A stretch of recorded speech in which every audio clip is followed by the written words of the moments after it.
people are awfully forgiving, or they just don't understand, what's been done to them. We are at an epochal shift. We're at a point where the West could tip into complacent and quite well-off redundancy, or we could play a decisive role in the future. What the banks did was reprehensible.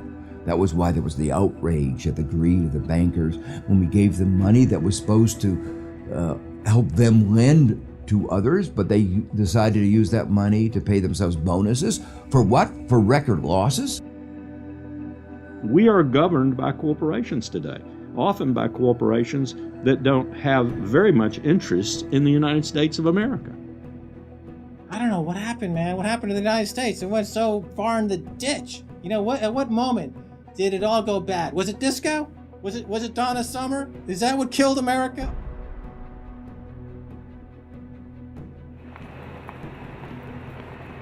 We are entering the age of consequence.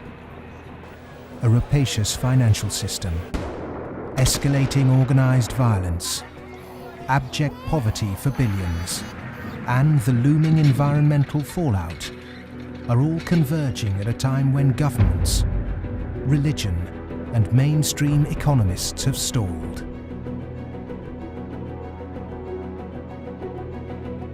War, conquest, famine, and death. The Four Horsemen are coming.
This is not a film that sees conspiracies.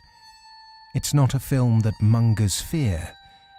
It's not a film that blames bankers or politicians. It's a film that questions the systems we've created and suggests ways to reform them. Over centuries, systems have been subtly modified, manipulated, and even corrupted, often to serve the interests of the few. We have continually accepted these changes, and because man can adjust to living under virtually any conditions, the trait that's enabled us to survive is the very trait that has suppressed us. Most societies have an elite tries to stay in power. And the ways they stay in power is not merely by controlling the means of production, to be Marxist, i.e. controlling the money, but by controlling the cognitive map, the way we think. And what really matters in that respect is not so much what is actually said in public, but is what is left undebated, unsaid. For centuries, gatekeepers have manipulated our cognitive map. But in 1989, a computer scientist by the name of Tim Berners-Lee implemented the first successful communication between an HTTP client and server. The World Wide Web was born. It has since unleashed a tsunami of instantly accessible, freely available information. Just as Gutenberg's printing press wrestled control of the cognitive map away from an ecclesiastical and royal elite, today the internet is beginning to change governments, finance, and the media. We are at the cusp of change. But to enact it, we must first understand the things that have been left unsaid for so long. To do that, we need context from people who speak the truth in the face of collective delusion. Because to understand something, is to be liberated from it.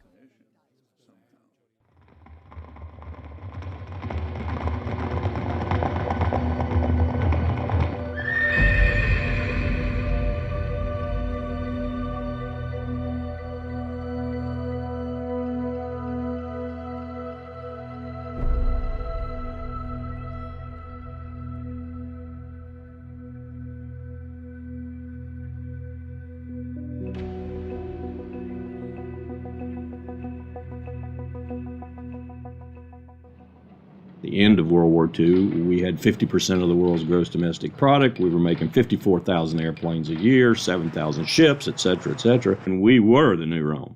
And we recognized it and devised a power management scheme in the 1947 National Security Act to, we thought, manage it. And it worked fairly well during the Cold War.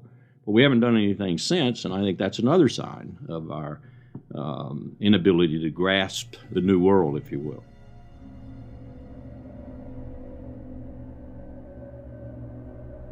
Empires do not begin or end on a certain date, but they do end, and the West has not yet come to terms with its fading supremacy.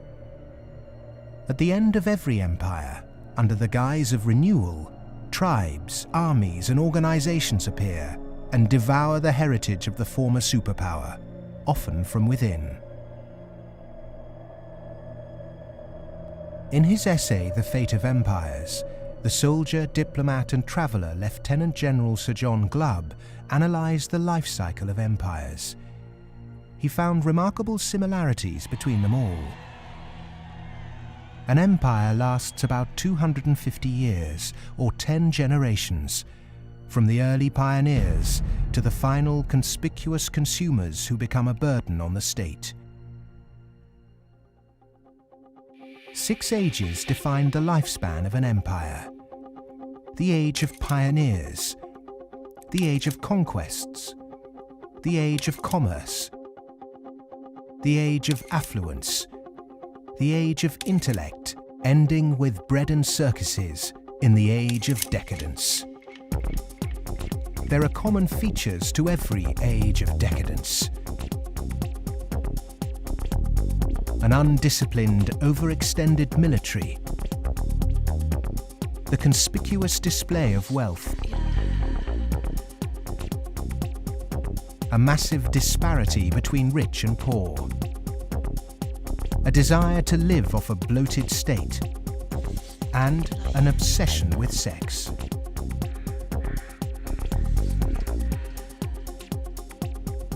But perhaps the most notorious trait of all is the debasement of the currency. The United States and Great Britain both began on a gold or silver standard, long since abandoned. Rome was no different.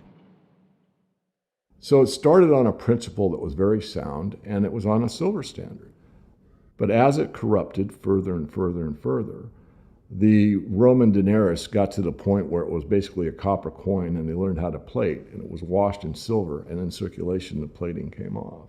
And at the end, all the senators that really did at one time represent the people only were interested in representing how much wealth they could steal at the top. Great empire wealth always dazzles, but beneath the surface, the unbridled desire for money, power, and material possessions means that duty and public service are replaced by leaders and citizens who scramble for the spoils. Historically, all the signs of the demise of empire are beginning to develop. Some are more trenchant than others. This current financial and economic crisis, that sort of thing always accompanies the demise of empire. The people of Rome were constantly being distracted by the gladiatorial events, and the politicians knew that they did this. Whenever there was unrest among the people, they had a huge event going on, and they created a new event with lots and lots of gladiators, and every day we're doing that. That is a common trait of declining empires. And so today in the United States, for example, you find a tremendous emphasis on all kinds of television programs that distract people from what's really going on. Sports is a big part of that, as it was in the gladiator times. In essence, we've been lulled into a lethargy, and we've accepted it. Just as our sports stars today earn vast sums, so did Roman charioteers. In the 2nd century, one by the name of Gaius Apuleius Diocles amassed a fortune of 35 million sesterces in prize money, equivalent to several $1 billion today. Strangely, perhaps, there's another profession that is disproportionately hallowed as an empire declines. The Romans, the Ottomans, and the Spanish all made celebrities of their chefs. And this again is typifying the end of an empire, where things were so great, we have this last oomph of momentum that we used to be great, and we felt great, and we don't feel it anymore. So everyone is out searching for it. Well, maybe it's in the best food, or the best clothes, or the best music, or the best movies, or a reality TV show, or another magazine. But you can never get enough of what you don't need. What you need is a strong moral conviction that is pervasive throughout the society, and integrity reigns. There's a vast apathy. There's a vast amoralism, even a political nature to it. That is to say, there are vast numbers of people who don't give a damn. And so there's this natural, I suppose, entropy. Any living organism, which an empire is, of course, over time dies. Question is, how does it die? Does it die in a violent cascade of events, or does it die over a long period of time? The baby boomer generation were born into this age of decadence. Perhaps unwittingly, they've broken the unspoken intergenerational contract. Through unfettered consumerism, spiraling house prices, and a desire for eternal youth, the baby boomers have squandered future generations' inheritance. My generation, the generation right after my generation, I think we forgot that little phrase in the preamble to our Constitution, which says, "and our posterity." All of a sudden it became us, period. The baby boom generation, which I'm a part of, has gone and done the biggest misallocation of capital in the history of mankind. We have had cheap oil, or cheap energy is a better way to phrase it. We've had an abundance of ideas, and we have chosen a system and perpetuated it that is probably one of the worst ways to use the blessings that were bestowed upon us. And we are going to pay a price for that. Human beings are inconsistent and paradoxical. We hope for peace and immortality, but continually invent new ways to destroy each other. We're capable of the kindest, most noble acts and the most horrific atrocities. Human beings are complex creatures. I mean, for example, we're capable right now, at this minute, of acting in such a way as to make it likely, if not certain, that our grandchildren are going to face terrible disasters. And we're consciously acting to accelerate that likelihood, even though we all love our grandchildren. How can you be more contradictory than that? In spite of all the economic activities of last 50, 60, 70 years since the Second World War, and all the industrialization, we have not yet managed to solve the problem of poverty, deprivation, hunger, malnutrition. Millions of people every night go to bed without food, and millions of people are throwing away their food. Waste on the one hand, and poverty and deprivation and hunger on the other hand. Malnutrition on the one hand, and obesity on the other hand. What kind of system have we created? Why, with such brilliant knowledge on the planet, are we still struggling to distribute wealth fairly? How has the human race developed a flawed system of government and economics that serves the few at the expense of the many? And with such poverty in an age of plenty, why have we not had the will to change such a vicious social structure? Greed is the fundamental kind of ingredients for the immoral economy. The problem is not that there's not enough in the world. People say that there's a poverty, we have to create more wealth. There's enough in the world for everybody's need, as Mahatma Gandhi said, but not for anybody's greed. But is it just greed, or does it go deeper than that? Is the problem systemic?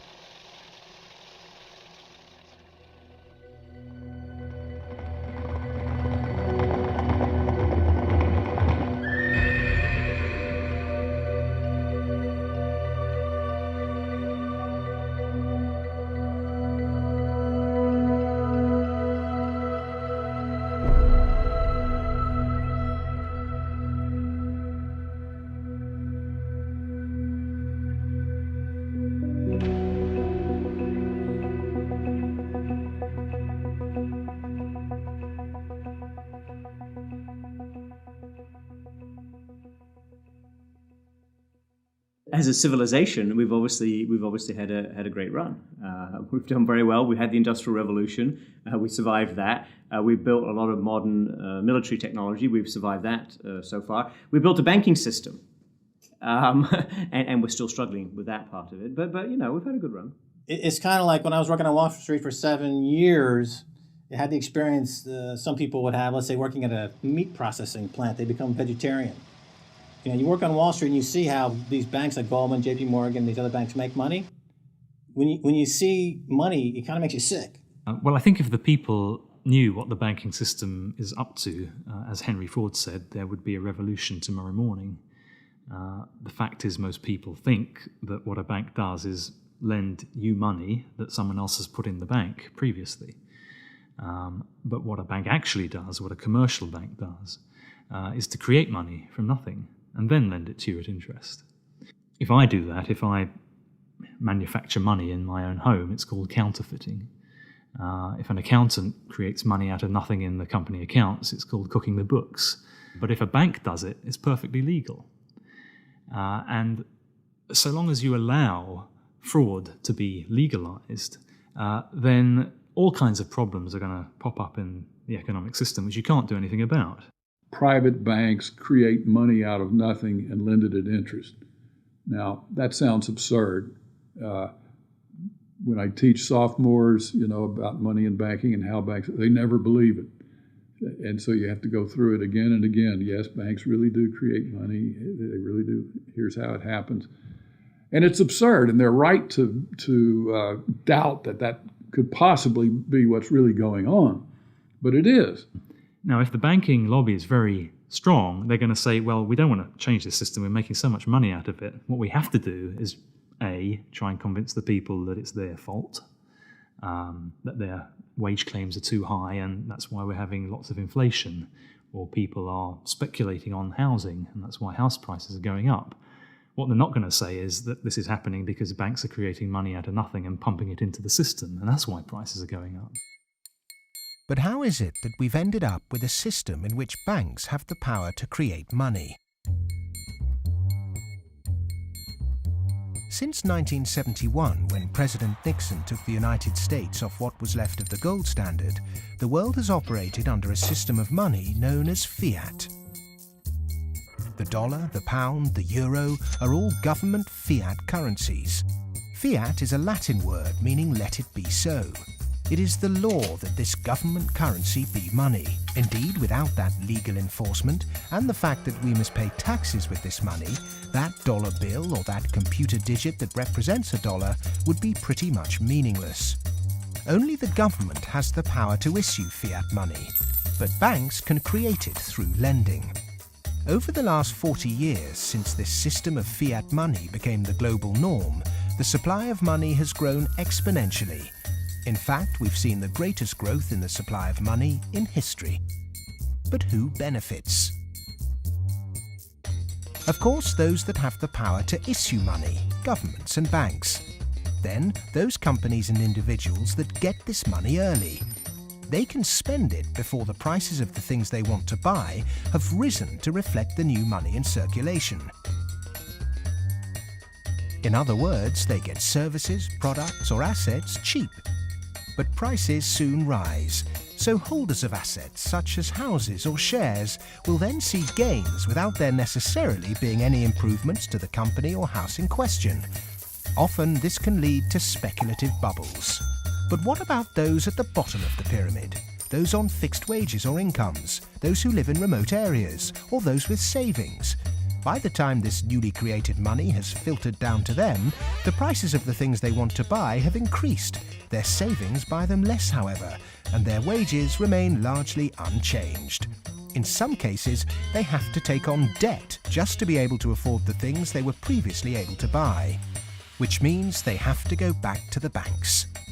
In reality, this process of creating money only redistributes wealth from the bottom to the top of the pyramid, and thus that ever-increasing gulf between rich and poor gets bigger and bigger and bigger.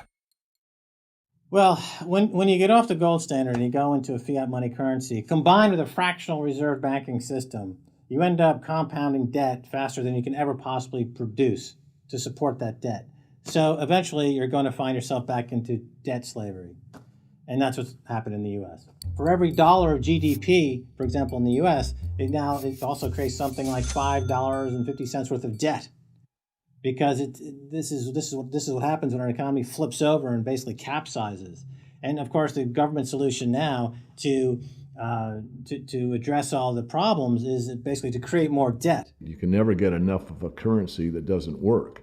You can print it till kingdom comes, but you can't print wealth, and you can't get yourself out of debt by making more debt. If you could print wealth, Zimbabwe would be the largest, most prosperous country on the planet. We all know it doesn't work. Of the money in the world today, 97% of it is debt. The French philosopher Voltaire once said, "All paper money eventually returns to its intrinsic value, zero."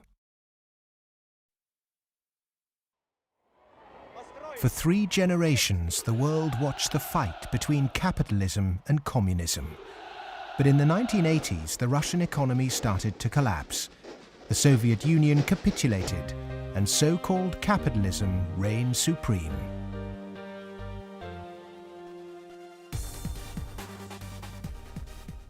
Before 1989, we had a battle between communism and the market. And in that battle, there was a sense of, let's not expose the flaws in the market economy. This is too important of a battle that you don't criticize our team while we're fighting their team. And their team, associated with authoritarianism, with a failure to deliver well-being to their society, it was very clear that if you had to choose between these two, which was better? Communism failed first for various reasons. I think it was inefficient, human rights, lack of respect, so forth. So capitalist West has been continuing in a triumphalist mode, thinking, our adversary has failed. That means we're doing everything right. Both systems are trying to do something which is fundamentally impossible, grow forever. And they're both going to fail. One failed first. Capitalism's going to fail later, or it's failing now. America right now is in a very interesting position because in the past 200-300 years of its history, it's a culture and a country which has almost always existed on the assumption that resources could be expanded. If there was a problem, you always try to deal with it by expanding the pie. Go west, young man. Make the pie bigger so that everyone's got a bigger piece. Now it's faced in a world where possibly resources are beginning to be more constrained and where it's going to have to divide up that pie and inflict pain on people. And that's something which it is not well prepared for. How has the country moved so far from the intentions of its founding fathers? How has the American dream become so distorted? Over the last 30 or 40 years, capitalism has taken this extreme form. And a lot of it goes back to the economist Milton Friedman from the Chicago School and Ronald Reagan and Margaret Thatcher and others buying into these policies that really encourage people to take on huge amounts of debt, encourage privatization, smaller government supposedly, although bigger military, so actually the government spending goes up. deregulation, getting rid of rules that govern the people who run our institutions, especially our corporations. It's as though we suddenly are supposed to believe that the human beings who sit at the top of corporations don't need to be regulated. They're some sort of gods. Milton Friedman, his protégés the Chicago Boys, and the neoclassical ideology beat the classical approach to economics and became the framework for what we today call capitalism. There are two main competing economic approaches which determine how we humans manage the world and distribute wealth. These are the classical and neoclassical schools. The classical school favours less government interference, more personal autonomy, and recognises that humans cannot function without natural resources. The neoclassical school, which has a more dismissive view of natural resources, thinks government should rule the economy, solve social problems, and leave the free market to look after the distribution of wealth. The neoclassical school emerged around 100 years ago due to vested interests' desire to protect their assets. This meant that neoclassical mathematical models and assumptions were divorced from reality. They're based on what ought to be, instead of the classical models which are based on what actually is. It's these neoclassical models, which favour large corporations, that have been used to legitimise the financialisation of the global economy. Championed by Ronald Reagan and Margaret Thatcher, neoclassical economics still dominates policy-making today. The Reagan Revolution, as we call it in the United States, obviously the Reagan-Thatcher Revolution, if you think about it more globally, was a big change in power structure and a big transfer of opportunity and wealth. Now, it's not that the poor gave it to the rich. It was a transfer within the well-to-do, so that the financial sector in particular, in the United States, for example, but also in the UK and some other places, became vastly more profitable, and wages in that sector went up a lot. I mean, we focus on bonuses, but it's also base salaries went up a lot, overall compensation. So there's a transfer from the non-financial part of the economy to the financial part of the economy that actually is unprecedented as far as we can see in any of the available data to us. And I'm talking about all of recorded human history. In 1932, in the aftermath of America's great stock market crash, a piece of legislation was passed to protect society. The Glass-Steagall Act was introduced to separate ordinary high street banking from investment banking. 67 years later, in 1999, under the influence of Treasury Secretary Larry Summers and his predecessor Robert Rubin, President Bill Clinton repealed the Glass-Steagall Act. Once again, banks could take ordinary depositors' money and speculate with it on virtually anything they liked. Wall Street has become a very particular type of casino. And it's unfortunately not the kind of casino they have in Las Vegas, which is, perfectly legitimate form of entertainment. It is a casino that has massive negative repercussions on the rest of society. So it's not just losing your money on a few wild nights. It's about the way in which those organizations lose their money, impacting the whole of society, leading to a massive loss of jobs. This unfettered gambling pushed the entire global financial system to near collapse. With balances and debt obligations larger than the GDP of entire countries, the banks had become too big to fail. The West was unprepared, and bankers met their reeling and disorientated governments. You have to bail us out. We need money. If you don't give us the money, the whole thing goes down. And what are you going to do with millions and tens of millions of people who have lost everything in their bank account? You will have a revolution on your hands. So fork over the money. Borrow the money, create it out of nothing, and give it back to us, and so that we can face our problems and not go under, or otherwise. And this is what Mr. Hank Paulson did in the U.S. Congress. He went there one day and he told them, well, look, we need $700 billion, and we need it now, or else. Is this system we call capitalism really capitalism? In a capitalist system, government is supposed to be small. But today the state is more bloated and invasive than it's ever been. Individuals and companies are supposed to operate in a free market. Good enterprise is rewarded with profit, and flawed enterprise with failure. But during the 2008 banking crisis, the people saw the Western economic system divided in a way they were told could never happen. Socialism for the rich, capitalism for the poor. And in America, for example, the banks that got in trouble got bailed out by the government. That's socialism. And people are arguing against socialism in America, and yet it's probably the most socialist country in the world right now. We have a system which isn't even a proper capitalist system. Rich people make mistakes that they don't get punished. Poor people make mistakes that they get punished. Yeah? Or even worse, that they don't make any mistake and they are forced to pay for the mistakes of the rich.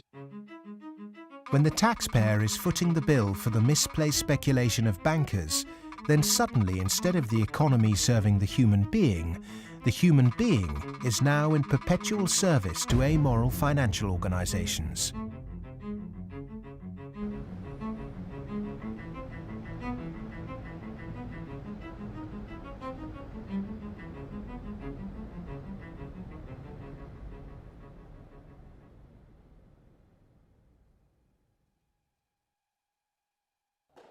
It was the head of the Federal Reserve Bank, Alan Greenspan, who after 9/11 slashed interest rates to encourage lending. Bankers needed new participants to keep cash flowing into a system that had become a global pyramid scheme. All this newly created money entered the housing market and created unprecedented inflation. House prices rose and rose. New mothers were forced back into the workplace to service huge home loans, and the Anglo-American dream became all about land speculation. The housing market in the West isn't about ownership. The housing market in the West, because it's the only way ordinary people can get ahead, and ordinary people can't get ahead but by wages. What we've created is a mass bubble economics around housing. As that sucks in a huge amount of capital, takes capital for genuine innovations in the economy, and puts it into a speculative use that has no genuine productive outcome. It's interesting, if you talk to people in Germany, for example, they don't see a connection between owning a piece of property and being inclined towards being democratic. There's lots of people who rent their housing there, and they're perfectly comfortable with that arrangement. But it is true that in somewhat different contexts, both Mr. Reagan and Mrs. Thatcher pushed for more people to own housing. And actually, this is part of the problem, because if you push people to buy housing before they're ready, and if you push very dubious loans on them, and they don't understand what they get themselves into, you can have huge adverse repercussions, exactly what led to, in part, the subprime housing crisis in the United States. That's not anything to do with democracy, that's just a bad economic idea. The breakthrough that occurred around the year 2000 in the United States was when bankers found out that the poor are honest. And they realized that if you're poor, if you're not rich, you have a different set of values. And you think that a debt is a debt, and it's something that has to be paid.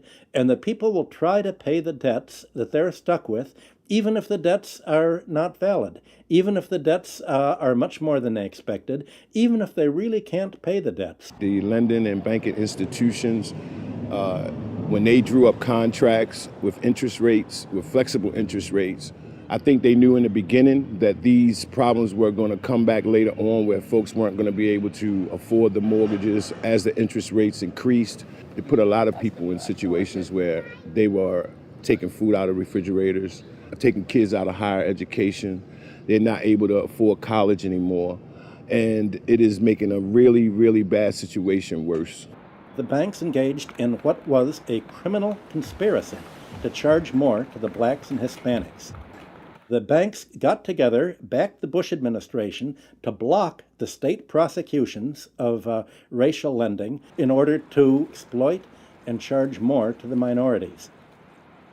These are loans which were made by one of the major lenders in the city and in this country, Wells Fargo, in which Wells Fargo targeted minority communities in the city, put borrowers into loans that they could not afford, put borrowers into loans that were of the subprime variety, therefore more expensive and less advantageous to the borrowers. Hiding predatory lending practices in the small print of complex financial products was only ever going to enrich one set of interests. Many of the communities in which African Americans live in the city were establishing momentum. There was development activity that was occurring. We were seeing signs of vitality in many of these communities, and the results of the Wells Fargo foreclosures and the subprime lending practices of that lender and others has significantly impaired that progress and brought it to a halt. They're not worrying about, they don't come in the heart of it. Like you in the heart of it, so you see. They don't really see the struggle if they don't come in the heart of it. They see the outside of it.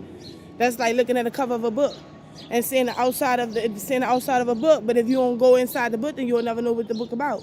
So they're not worrying about nobody else but themselves. And I think it's wrong, because if they come in the heart of it and they see it, they'll be willing to help. What happened in Baltimore is just one example of what is happening all around the world. One way to frame this injustice is by branding it a race issue. But when we look really closely, we can see that there is something at play here that transcends race: profit. Not an accident, for instance, that we had the deregulation in our financial industry that was such a disaster. The lobbyists of the finance industry amount to 5 per congressperson. In other words, they pay 5 people for every congressman to explain to them, persuade them, that they should pass legislation that is favorable to the financial industry. The poor people who are devastated don't have the money. They couldn't hire 5 per congressman. So the way our democracy works, it's an unlevel playing field.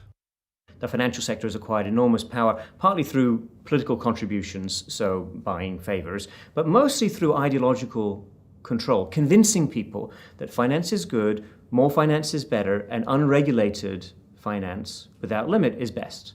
And that is really the cornerstone of this, what we call in the United States, the Wall Street-Washington corridor. I mean, if people need any proof as to who's controlling Washington, when the bailout came after Lehman Brothers collapsed, 80% of the population was against the bailout. Notwithstanding that, Congress passed the bailout, just showing, in my view anyway, that it's really under the control of banking interests. It's not a reflection of good democracy when a company, a group of companies, an industry, says our interests are more important than the national interest. How can that happen? Very easy. That's the role of campaign contributions, lobbying, in America's political structure. We have a flawed democracy. This is an advanced oligarchy in the sense that its main mechanism of control, if you like, is through convincing people that you really need, for example, the 6 biggest banks in the United States in the particular form they exist today, with the very light level of regulation. And if you don't have them, if you try to change that, all kinds of awful things will happen. And this is not really blackmail. I mean, it sounds like blackmail, but they convince you it's not blackmail, it's just that's the way the world is. There's nothing you can do about it. Oh my goodness, you just have to cooperate with them. It's very clever. The Fed is essentially the lobbyist for the commercial banking system. When you say you want to turn regulation over to the Fed, you're saying the financial sector and Wall Street should be self-regulated. And the Wall Street has veto power over whoever is going to be the head of the Federal Reserve. As long as you give veto power over the regulators to Wall Street, as long as you pick the bank regulators from the banking industry itself, you can forget any thought of calling it regulation. It's deregulation, and to call it regulation instead of deregulation is using Orwellian doublethink. Democracy is government by the people. Plutocracy is government by the rich.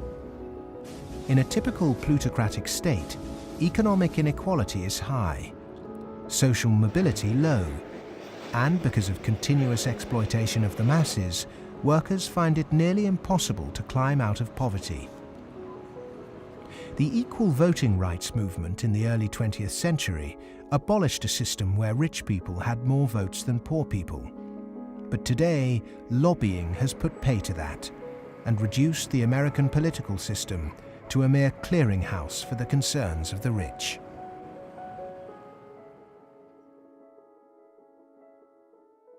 The Goldman Sachs machine is one of using profits to buy influence in Washington to change laws to make it easier to make money on Wall Street, to be used to buy influence in Washington. So it's a self-reinforcing malfeasance machine that is continuing to grow as a parasite in the economy and continuing to kill the host. Famous for claiming it did God's work, Goldman Sachs is one of the most influential investment banks in the world.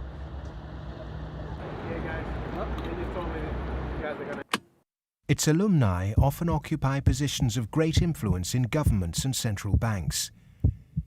In September 2008, barely a month before the stock market crash, Goldman, supposedly a pillar of the free market, changed its banking status from investment to commercial. This meant it was now eligible for state protection. Socialism for the rich, right there. Goldman Sachs are extremely efficient at what they do. Their task is to make money. They make bank robbers like Willie Sutton look like modest amateurs. They're huge bank robbers, but it's legal. The system is set up so that they can do it. In the recent years, they've been selling securities put together from mortgages that they knew were worthless. So they're selling these things to unwitting consumers, making a ton of money on it. Meanwhile, they're betting that they're going to fail because they know that what they're peddling is rotten.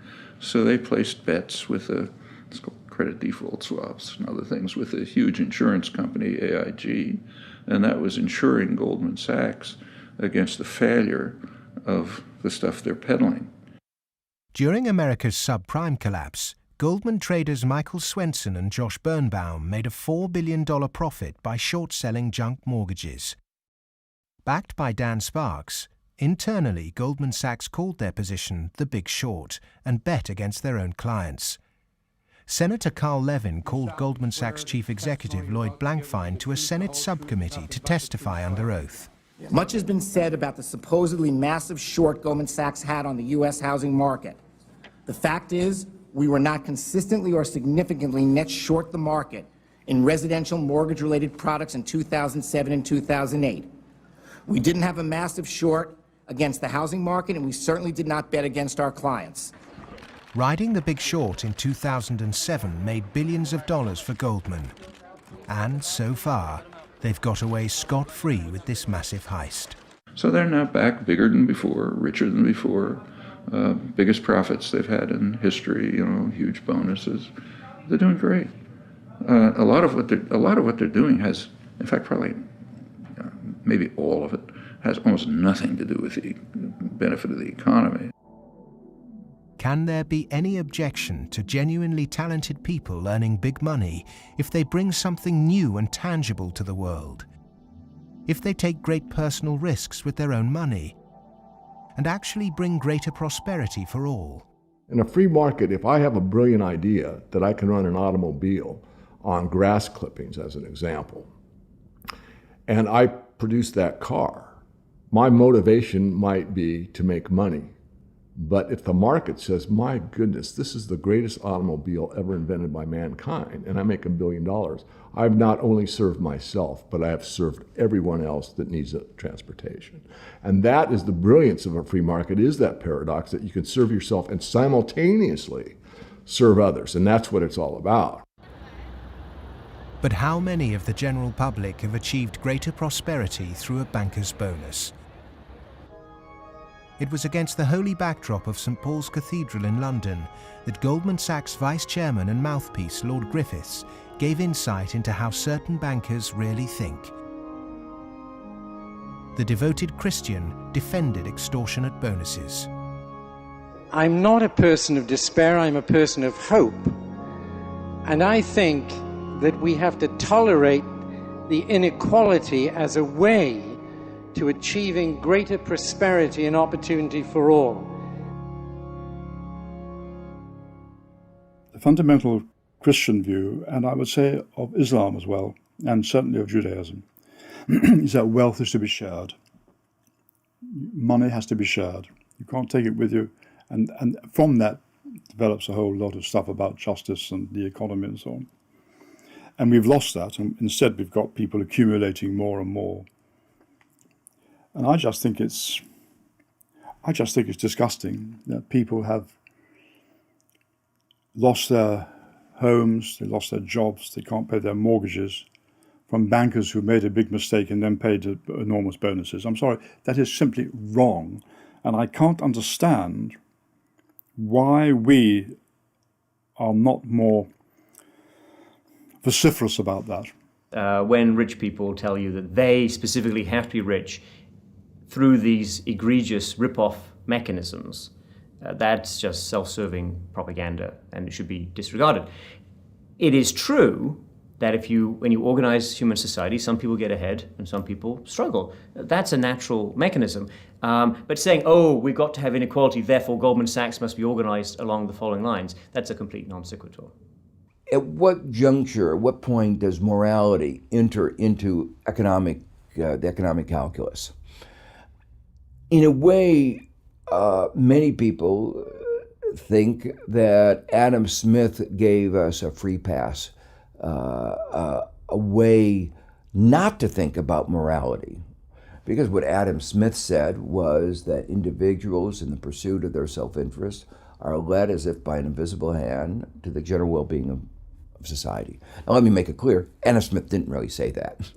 That is to say, Adam Smith was very much aware that businesses, when they got together, conspired against the public interest, raised prices. He was aware of monopoly. He was aware of the importance of education that the private sector couldn't provide. So he himself was aware of all the limitations, but his latter-day descendants have forgotten all those caveats. Adam Smith was the godfather of classical economics, but since its publication, his work has been used as a political football, financiers twisting his words to suit them. Lord Griffiths advocates ruthless individualism to push this idea that if bankers get rich, then we get rich too, through a process known as trickle-down economics, or horse and sparrow theory. If you feed the horse enough oats, some will pass through to the road for the sparrows. The idea is that extreme wealth concentrated on a small minority will eventually trickle down to everyone else. But it doesn't work. Because by the time the money reaches the people at the bottom of our money pyramid, it's lost its purchasing power.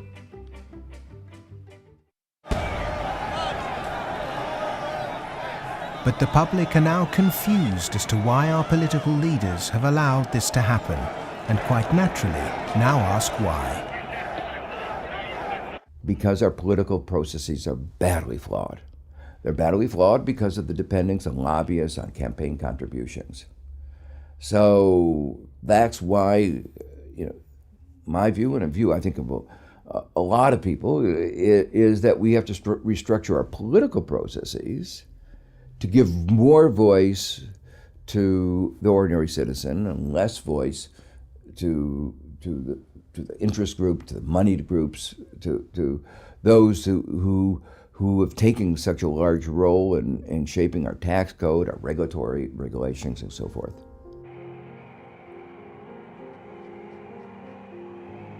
I stood on the front step of Colin Powell's house, and I look at him and say, what next, boss? And he says, what do you mean? And I said, what next? Where are you going next? I'm going to write my book. I said, no, I know you're going to write your book, but you're not going to do that for the rest of your life. Where are you going next? He said, maybe a cabinet position, but first, money. I said, money? He said, yeah, millions. That's the only way you can be a cabinet officer in the American government. Oh, wow. The Democrats and the Republicans are beholden to corporate interests, and until they become unbeholden to those corporate interests, we will never have a well-governed republic.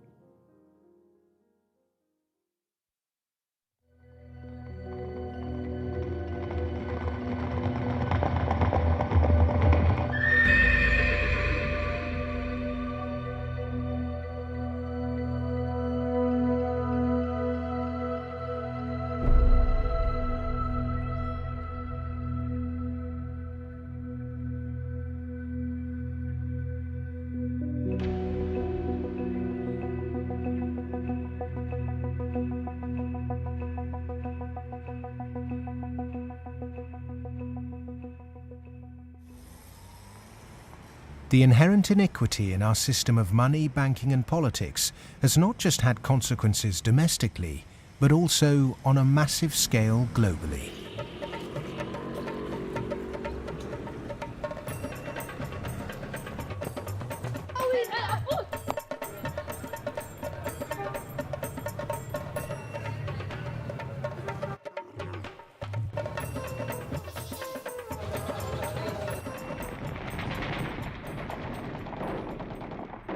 Western leaders have presented their military campaign in Iraq, Afghanistan and Pakistan as a moral obligation.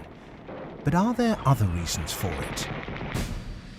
The first financial beneficiary of America's foreign policy is the military. In particular, those who supply it with arms and equipment. The military has won wars, but how successful has it been in its bigger aim to eradicate terrorism? The drone attacks not only failed, but they've created extra extremism. They've helped in radicalization of youth in the northwest frontier and also in certain parts of Punjab and Pakistan. And because time after time, and sometimes, there's a feeling that America does this deliberately to destabilize Pakistan. I'm not so sure about that, but I certainly think those people who actually support this policy, every time you kill 10, the so-called terrorists, you create 500 more because they see the drone attacks as an attack on a sovereign state of Pakistan. If they really wanted to flush them out, there was no need for a huge military operation in Swat, causing the entire district to become internally displaced persons. The population of Swat is 1.8 million. There are 2.3 million refugees in the country. The whole district has been emptied. This wouldn't have been necessary if they had carried out a surgical commando operation to get the militant leaders. But they allowed them to escape, all of them. After the military, the next financial beneficiary are those who win the contracts to conduct the rebuilding process. In the West, people might even feel optimistic when they hear that the US is pumping tens of billions of newly created dollars into developing nations to build infrastructure. But often this too doesn't seem to achieve the publicized goals. Is there another reason we give these countries aid? We economic hitmen have created the world's first truly global empire, and we've done it primarily without the military. We work many different ways, but perhaps the most common is that we'll take a third world country that has resources our corporations covet, like oil, and then arrange a huge loan to that country from the World Bank or one of its sister organizations. However, the money never actually goes to the country. Instead, it goes to our own corporations to build infrastructure projects in that country, power plants, highways, industrial parks, things that benefit a few wealthy families in that country as well as our corporations, but don't help the majority of the people at all. They're too poor to buy electricity or drive cars on the highways. They don't have the skills to get jobs in industrial parks, but they're left holding a huge debt. Infrastructure which has used heavy loans from the World Bank and IMF and made from grants from Western countries, they've all gone into benefiting the elite and the feudal classes. They have not benefited the people.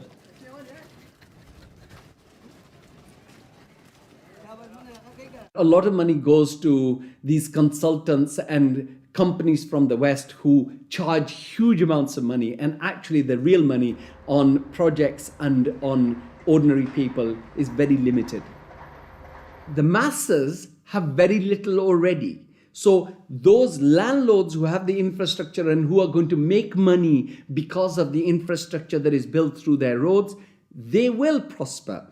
But the ones who don't have any resources, they've not had jobs, there isn't an economic activity for them in terms of manufacturing goods so they can sell and they can also prosper. When you don't have that, what do? They resort to joining the Taliban because they see the enemy coming in and taking away what little bit they have. President Obama, I understand, wants to invest $7.5 billion in Pakistan's infrastructure to alleviate poverty and, take away all the divisions and all the anti-American sentiment over here. Whatever his reasons are, we can do without it. In fact, it's the worst possible thing he can do. This kind of help is actually going to be a hindrance. It's just going to make matters worse. It will bring this contrived war and terror into our rural areas. How much of US foreign policy is genuinely altruistic? And how much is it influenced by the banks and corporations that profit so tremendously from it? America's evangelism of democracy is riddled with contradictions, not least of which this idea of promoting democracy at the point of a gun, or opposing regimes which are democratic but not in the way that America wants. So too, this idea that America has been promoting free market capitalism has also been riddled with contradictions, because the reality is that American firms tend to make most money when countries are at the cusp of change, certainly American financial firms, and in a sense they want markets that are changing structurally, but not too free and too transparent, because they make money when markets are a bit opaque. Is it any wonder developed nations are fighting in underdeveloped countries when so many are making so much money out of it, without ever really having to face up to or even witness the consequences of their actions? So what if 5 million kids died in Africa because of debt last year? I got a bonus of £1 million, and if I have that conversation, I've had it with some bankers who've been in the business a long time, and they listen politely, very polite, very charming, and at the end they say, "Well, Tariq, it's lovely meeting you again," and they go back to the office and do another loan deal for Tanzania or something. I've known a lot of terrorists, quote unquote. I've met them, I've interviewed them for books, I've known them since I was an economic hip, and I've never met one who wanted to be a terrorist. They all want to be with their families back on the farm. They're driven to terrorism because they've lost the farm. It's been inundated with water from a hydroelectric project or with oil from oil derricks. Their farm's been destroyed. They can't make a living for their kids. Or in the case of the Somali pirates, their fishing waters have been destroyed. And that's why they've turned to this. It isn't because they want to be pirates or terrorists. Now, there may be a few crazy people. There are a few crazy people with their nuts loose. There'll always be serial killers. There'll always be crazy people. Maybe Osama bin Laden's one of them. But they do not get a following unless there's a terrible injustice going on. And people are starving and they're deprived. And then they will follow these crazy people because they seem to offer an alternative. If we want to do away with terrorism, if we want to have what we in the United States call homeland security, we've got to recognize that the whole planet is our homeland. What does the word terrorist actually mean? Many terrorists would sooner describe themselves as freedom fighters. Could it be that the charge of terrorism could just as easily be made against Western corporations, speculators, and policymakers? When we talk about terrorism, it means what they do to us, not what we do to them. And what they do to us can be pretty ugly, although it's not even a fraction of what we do to them. I mean, take, say, 9/11. That was a pretty serious act of terrorism, maybe the worst single act of terrorism in history. But it could have been worse. I mean, suppose, for example, that al-Qaeda had bombed Washington, bombed the White House. It killed the president, installed a harsh military dictatorship, brought in a bunch of economists who drove the economy into its worst disaster in history. Well, that would have been worse than 9/11. And I'm not making it up. It happened. What's called the first 9/11 in South America, namely in Chile. On the 11th of September 1973, the democratically elected Chilean president Salvador Allende was overthrown in a coup. A dictatorship under Augusto Pinochet was established that ruled Chile until 1990. There was the systematic suppression of all political dissidents. Thousands were imprisoned and murdered. Who was involved in that first 9/11? It's not hard to find them. Right in Washington and London and so on. But that's off the agenda. It doesn't count. There's a principle of ideology that we must never look at our own crimes. We should, on the other hand, exult in the crimes of others and in our own nobility in opposing them. The root causes of so-called terrorism will not be solved by increasing economic inequality. If governments really are serious about combating terrorism, then they must start with real structural reform back home. As long as banking empires chase infrastructure and debt deals in pursuit of profit, the West will continue to export injustice through finance. Millions more will be displaced, terrorism will thrive, and neo-colonialism will continue to end more and more lives around the world.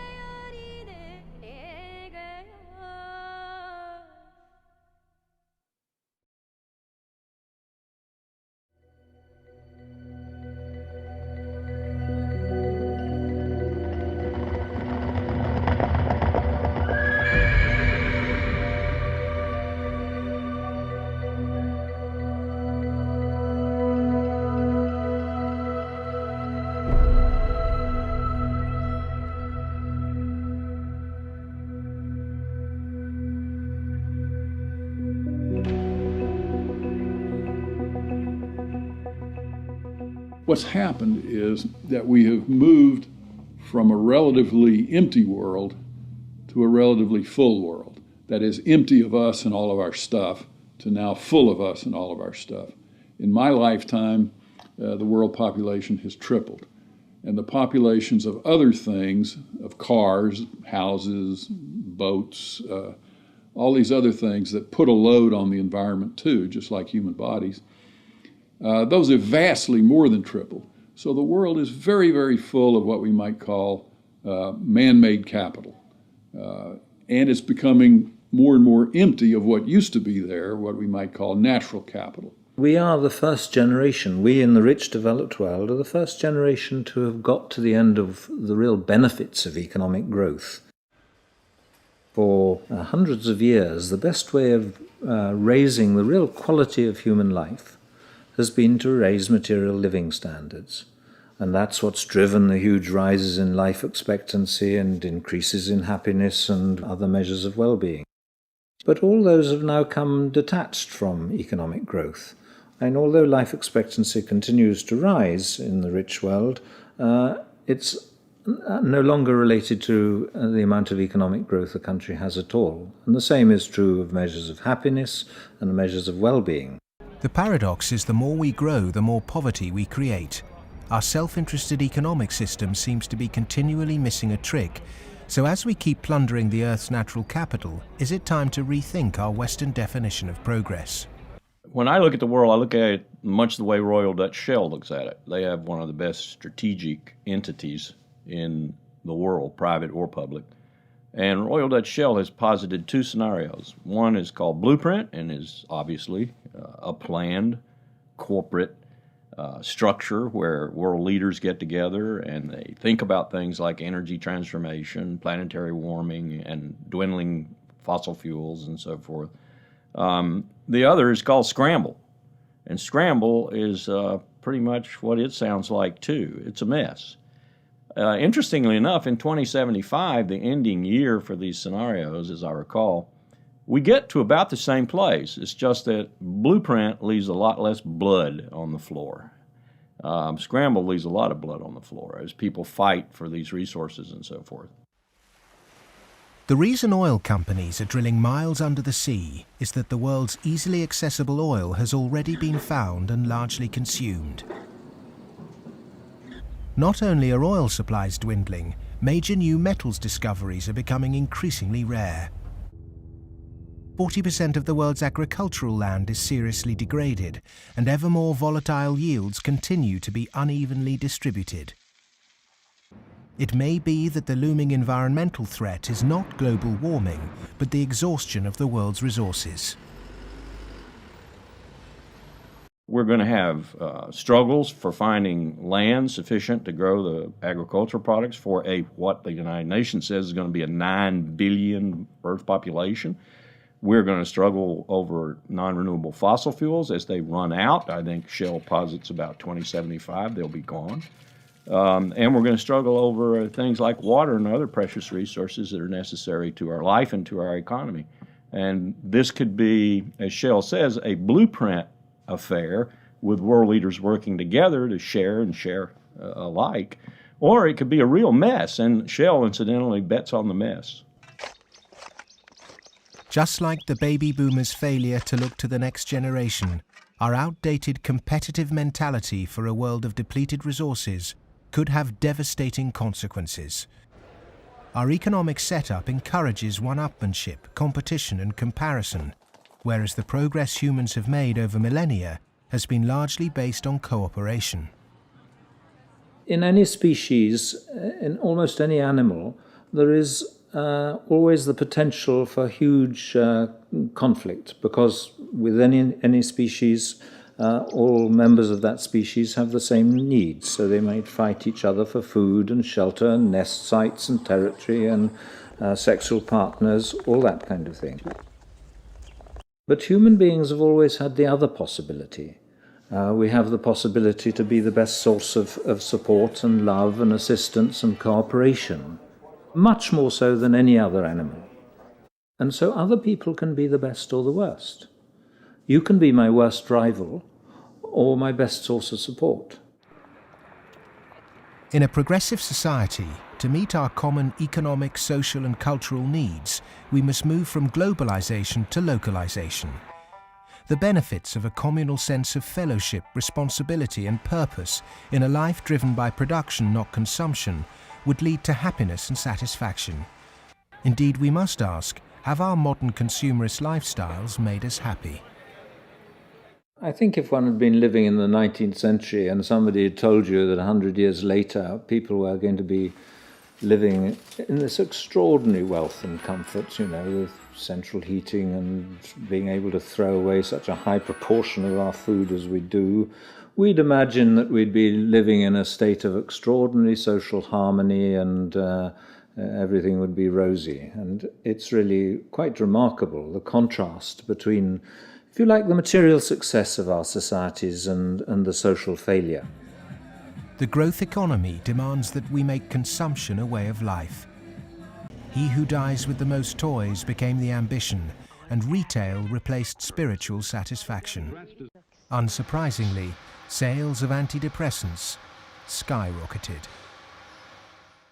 The fact is that the world economy over the last few years, a good share of my lifetime, has been built either on the military or on producing items that most people don't need and really don't even want when you come right down to it, but we all got to have them. Consumerism is driven by our extraordinarily social nature, that we want to have the stuff so we look good in other people's eyes. It's because I experience myself through other people's eyes, the feelings of shame and embarrassment or pride and maybe feeling envied, all those things. So, the goods are just a way of, if you like, mediating the relationship between yourself and others in this extraordinarily alienated hierarchy.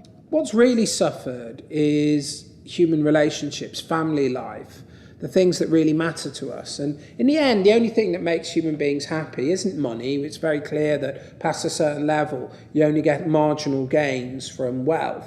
What really makes us happy is other people. It's our relationship with other people that's really been damaged by the last 30 years. We trust them less, we have less interaction with them, we bond less than ever before, we marry less and marriages are under more threat than ever before. And all the associations that represent sort of permanent, unconditioned human affection are being eroded or damaged. And that's the real legacy of the last 30 years. And in some sense, we've got to recover and rehumanize our lives. Otherwise, not only will they be nasty, brutish and short, but they'll be lonely. The West is coming to the realization that its human project is failing. The West was so convinced that if you push people to achieve as individuals, the accumulated achievement of individuals would make for a successful society. And what the West is now beginning to realize is that the individual achievement without incorporating the vulnerable community is a myth. The idea was make your own life, be individually aspiring, and then you'll be individually achieving, and then you'll be individually prosperous, and then you'll be individually happy. You end up doing that in a glass jar. And the glass jar has a limited height, and it's encapsulating, and in the end, you die of lack of oxygen. Human beings are alive because they seek attachment and because they're propelled by affection.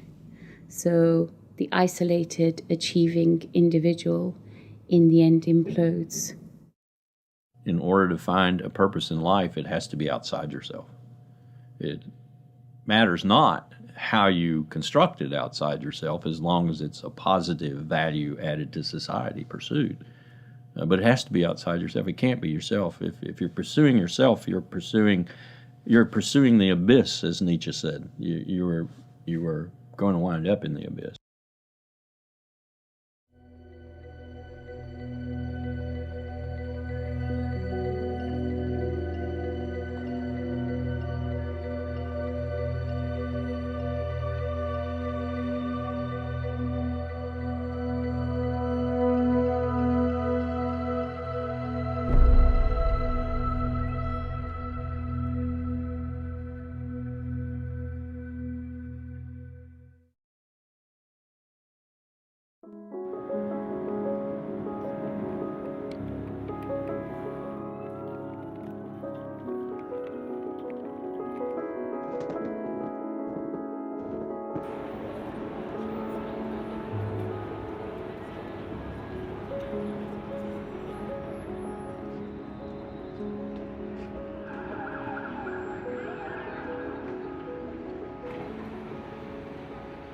One of the most powerful cultural frameworks that shapes the way we think today in the West is the Hollywood film construction.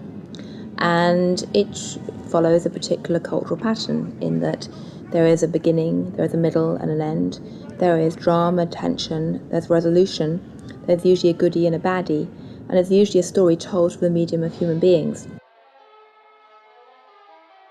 This Hollywoodization of the way that people communicate and the way they tell stories about themselves and view their recent history has very much impacted how we look at the financial crisis, in that people look at the beginning, the middle and the end. They look at the drama around Lehman Brothers and they wanted, say, a resolution, and they wanted baddies, they wanted sacrificial victims as well.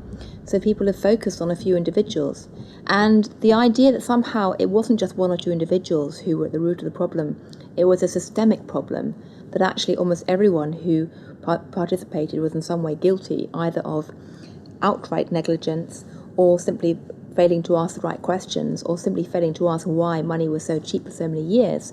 The idea that it was a systemic flaw is something which is very hard for people to grasp and even harder to depict as a good story. Perhaps there is this feeling of helplessness because we don't understand what the real problem actually is. Cleansing a few bad apples will not rectify the flaws at the heart of the Western economic system. A system that should be protecting people is in fact the very thing that's enabling our Four Horsemen to ride with such vengeance. The modern-day Four Horsemen: a rapacious financial system, escalating organized violence, abject poverty for billions, and the exhaustion of the Earth's resources, are riding roughshod over those who can least afford it. They gallop unchallenged because the cognitive map that's been put in place by our schools, universities, and our media does not encourage us to question accepted norms. Instead, there is apathy.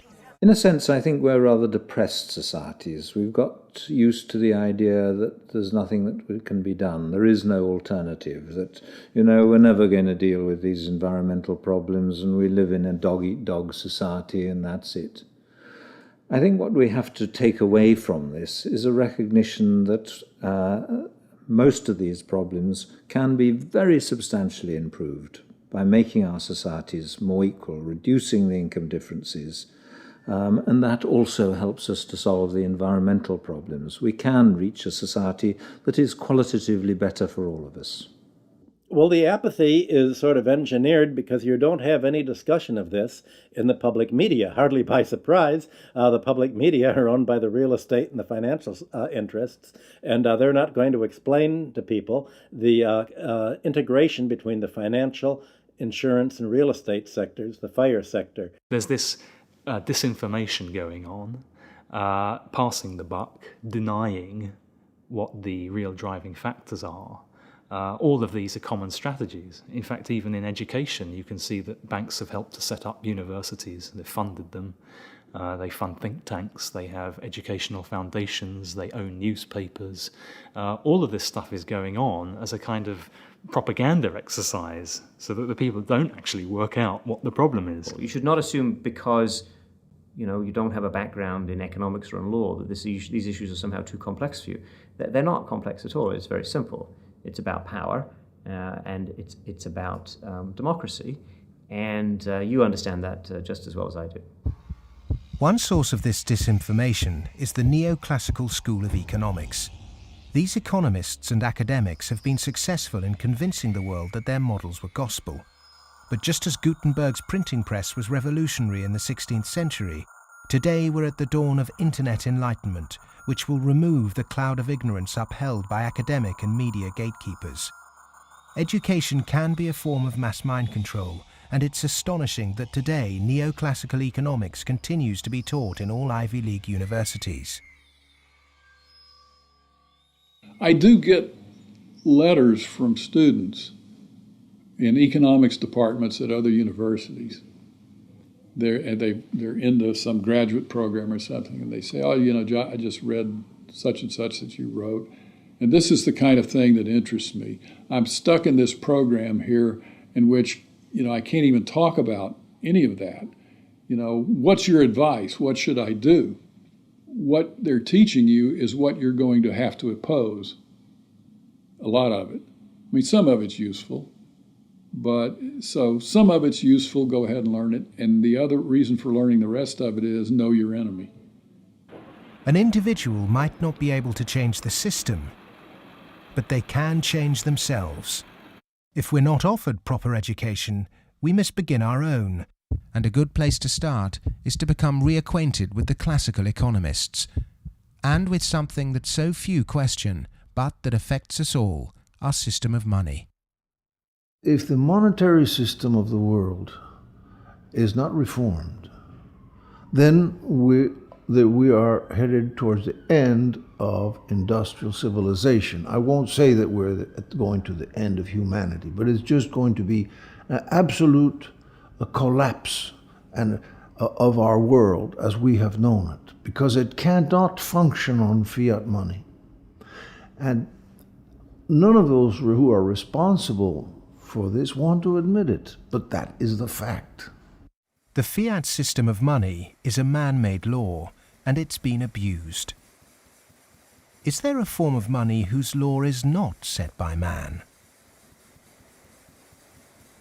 When you look at natural law and gold, I sort of describe gold as being a natural form of money. All of the gold that's been mined throughout history still exists in its above-ground stock. About the size of 2.5 Olympic swimming pools if you put all that gold together in one place. And the key is that this above ground stock of gold grows by about 1 3/4% per annum, which is approximately equal to New World population growth, and is approximately equal to new wealth creation. So as the net result of this is that you have this very good consistency in gold's purchasing power over long periods of time, because the supply-demand equation is very much in balance. To achieve human liberty, you really need to have sound money, and gold is the only way to do that, because only gold is outside of the control of politicians. With modern man-made monetary processes, a chronic excess of debt has built up at every level of society. Debt is now regarded as normal. It isn't. It's a form of slavery. But how much do we question our debt? And what should we now do about it? The classic example, most recently, of a debt cancellation was the German economic miracle in 1947. The Allies canceled all domestic and international German debts, except for the debts that employers owed their employees for the previous few weeks, and except for a basic working balance that everybody was able to keep in the bank in order to buy food for the next few weeks or so.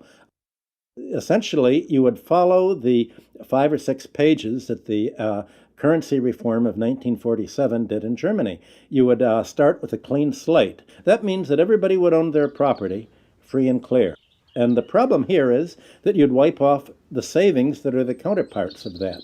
That actually would not be such a bad thing if you look at the fact that the wealthiest 1% of Americans have concentrated an enormous amount of wealth in their own hands, more than at any earlier time since statistics have been kept. Our system of taxation also needs addressing. Currently, we're taxed on what we produce. Perhaps it would be more progressive to tax what we consume. How many American people realize that the Founding Fathers never intended Americans to be taxed on their labor? In other words, they weren't meant to pay income tax. The tax system that was exported from Britain, a relic of colonialism, has duped the world. The most important element of a tax system is to do what everybody expected to be done in the 19th century, and that is to base the tax system on land taxation, on the free lunch of land value, and on what John Stuart Mill called the unearned increment, the income that landlords made in their sleep, as he put it. Who made oil in the ground, coal or iron ore? These are things which are not the products of human effort. Of course, extracting them is, but their existence is not. And so the rents from natural resources are a wonderful source of taxation. Nobody made them, so, and when you do tax them, you cause all of us to use them more efficiently. So this seems like really the excellent thing to tax, rather than labor and capital. If the governments used this land site value that's supplied by nature, not by human labor, not by personal enterprise, then the government would not have to tax wages in the form of income tax. It wouldn't have to imply sales tax that add to the price of doing business, and it wouldn't have to add the proliferation of business taxes. This tax system, advocated by all the classical economists, would begin to address global poverty, as it would allow citizens in developing countries to keep their resource wealth. In developed countries, it would begin to address our housing and debt crisis and unleash the kind of entrepreneurship needed to refloat our economies. Perhaps we should also resurrect another timeless principle for workers that was promoted during the Industrial Revolution. Well, the idea that people who work in a plant ought to own it is just deeply built into working class culture. So right around here at the early Industrial Revolution in the late 19th century, working people simply took for granted that, yes, of course, the workers should own the mills in which they work. Anything else is an attack on our fundamental rights as free citizens. They also took for granted that wage labor is hardly different from slavery. It's different only because it's temporary, and then you can be free. One of the ways you can be free is by owning your own plants. That was not an exotic view. That was Abraham Lincoln's view. In fact, it was a principle of the Republican Party in the late 19th century. It's taken a lot of effort to drive those ideas out of people's heads, but they're still there, and they are very relevant. It was the Greek philosopher Plato who said the ratio of earnings between highest and lowest paid employee in any organization should be no more than 6-1. In 1923, banker J.P. Morgan declared no more than 20-1 was optimum. Yet today's salary difference between top and bottom earners in global corporations can be higher than 500 or 1,000-1. When you're up in the range of 500-1 inequality, the rich and the poor become almost different species, no longer members of the same community. commonality of interest is lost. And so it's difficult to form community and to have good, friendly relationships across class differences that are that large. When the public do vent their outrage at inappropriate earnings, the common defence is to move the debate to the psychological realm and quote mercurial British economist Herbert Spencer. He coined the phrase survival of the fittest, and his words are now used to justify excess. Competition in business is a good thing, but the playing field must be level. Monopolists have too much because the system they game is rigged. Under the current economic setup, the fitness of the vast majority of the world's population is irrelevant. Those that are made to pay for this crisis are not those that caused it. But those who caused it, for survival, will no doubt try to marginalize this film as socialist or even Marxist. I'm a capitalist. I'm a business person. I believe in the basic principles. That's why I'm completely appalled by seeing these principles destroyed by monarchs, monopolists, who have totally destroyed the system from within on Wall Street, and this is completely unacceptable. I'm a capitalist. I think capitalism can do it. It's not a question of getting rid of capitalism. It's a question of getting rid of this terrible form of capitalism. Capitalism, more broadly understood as market economy, not only has a future, I can't see the future of the world without it. But the question is, what kind of capitalism? What kind of market economy? A system of reformed capitalism built on independent money, a tax system based on consumption, not income, and employee-owned businesses would begin to build an economy that's not dependent on constant growth to service its debt. We've endured the so-called free market for centuries, but far from being free, it's led us to destroy nature and each other in a vain attempt to progress. It's absolutely ludicrous to suggest that somehow there is a scientifically defined boundary of the market that we should never change. And of course, that's what the free market economy wants you to believe. Because once they convince you of that and claim that, on top of that, claim that they have the truth because they are PhDs in economics, then they can tell you whatever they want, and then you'll have to accept it. But that's where we have to take these guys on. Politics is about drawing the boundary of the market.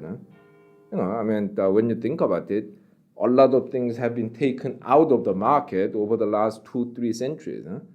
2-3 centuries ago, you could buy and sell human beings, child labor, a lot of things that you wouldn't imagine you could buy and sell today. So, over time, we have redrawn this boundary, and there is nothing wrong with redrawing the boundary again. Things that were considered absolutely reasonable in the 1850s, like selling any chemical on a street corner and telling you that it's a pharmaceutical drug that will be good for you, things like that were absolutely commonplace then, are now serious criminal offences. Well, the same thing will be true of active money management in 100 years. The breakdown we saw in the Great Depression and witnessed again at the beginning of the 21st century occurred because in the name of growth, much was taken out of the system by those who contribute very little. Multinational corporates and banks will always want to grow without having to compensate those people who actually do the work to produce the surplus. In the past, every time too much was taken by those who contributed little, people rose up to halt the violent practices enacted by a tangible enemy. Today, the question is, with such a formless enemy pervading every element of our economic and democratic process, can it be done again? Of course it can be done again. Look, it's a cycle. We're not debt peons, but maybe rats running around a little wheel in somebody's big cage somewhere. The finance rises. Finance becomes organized. You make a lot of money in banking. It's easy to go out and buy politicians. But the essence of democracy, the essence of American democracy, is this is a repeated confrontation, a repeated showdown. And in the 1830s, Andrew Jackson beat the second bank in the United States. In the early 1900s, Teddy Roosevelt beat J.P. Morgan and John D. Rockefeller. In the 1930s, Franklin Delano Roosevelt, FDR, beat everyone from Wall Street. And now we have to do it again. the one single thing that makes me optimistic rather than cynical, pessimistic, is my students. First, I do not see the desire to go to Wall Street amongst them. I see the opposite. Second, I see a disdain amongst them for people who are motivated. Not just they don't want money, I see a disdain amongst them for people who do just want money. The crises we face today are created by humans. And what is created by humans can be changed by humans. So we are all capable of transforming our world. Revolutions are philosophical. Getting organized and preventing the culprits camouflaging the real problem means it's possible to embark on a bloodless revolution against the violent organizations and barbaric leaders who've trashed the economy. Central banking, rigged capitalism, land speculation, income tax and neoclassical economics have corporatized democracy, stunted progress, perverted the course of human destiny and compromised the future of this planet. If these issues aren't addressed, then the next implosion will be on a scale unimagined. Whatever the propaganda, at the beginning of the 21st century, central banks' unregulated cheap money pumped up land values, which created an unsustainable asset bubble in a world that once again operates a rigged tax system that enriches entrenched privilege. Neoclassical economics have ruined life for the bottom billions, tempted everyone into intergenerational conflict, and created massive suffering that has no limits. Human beings go mad in crowds and come to their senses slowly and individually. History is littered with examples of people who threw themselves off the yoke of oppression to adopt radical change, only to end up with popular new rulers that maintained the status quo. To really understand something is to be liberated from it. Dedicating oneself to a great cause, taking responsibility, and gaining self-knowledge is the essence of being human.